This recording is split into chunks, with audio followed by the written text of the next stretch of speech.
Hey guys, Captain Rob Thompson here, and this is my tip that I'm going to show you guys for fishing on the reefs. This is a cool little trick I learned years ago, and I figured I'd share it with you guys. Okay, so this tip, you can see here, I've got this rod right up here. This one is about, what is it? We're almost at 3/4 of an inch. Alright, so with a bigger fish, say you got like your striped bass, you know, you've got different options. You've got, you know, these small crease flies, or this rod is just shy of 3/4 of an inch. And nope, if it was a big bass, you're going to be popping that fly. I can't get it across there, and maybe you'll get a little bit of the soft cheek, but you're not going to get the jaw. The next one, pretty good size. Nope, still can't get around it. I got too much belly in the way. So I took care of my hook gap on that one. This bigger one is trimmed back all the way. Almost same size hook. That one gets right around it. So, I like using bigger hooks so I can get that gap. So here's one of the ones we did the other day. And you see how it's kind of scraped down right there?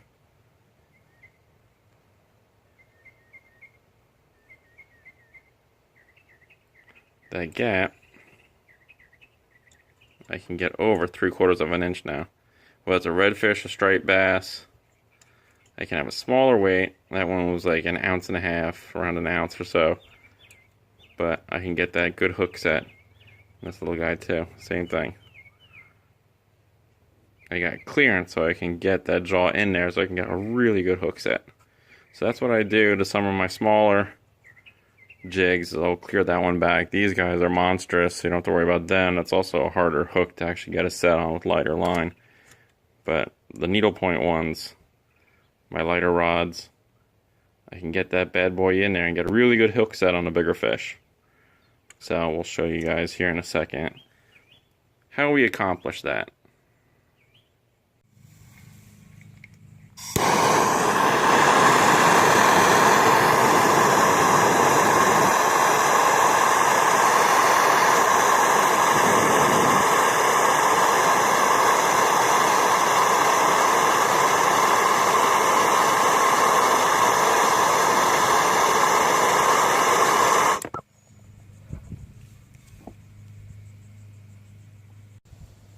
Here you go, this one's a good example. You can see on here, I modified the shape, but I didn't lose any of the material either. But I did do it over the top of a box so that I can try to catch as much lead as possible, and then I can reuse it for something else down the road.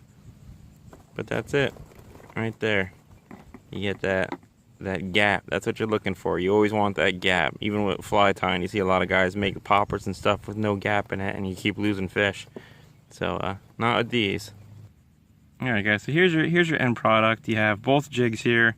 You have the one up top here where I haven't modified it yet, and you can see it's got the smaller gap between the hook point and the lead, and the bottom one has been modified where you see I've melted it down a bit and made a larger gap there so I can get, you know, a bigger fish jaw through there, so when I can get a more solid hook set. So when I put my crab on there and I drop this down on the reef, I can, you know, hit those bigger fish and not lose bigger fish by just, you know, getting the edge of the mouth. I'm actually gonna get that jawbone. So I hope you guys enjoyed this little trick I got here. But if you like it, subscribe, and thanks for watching. See you soon.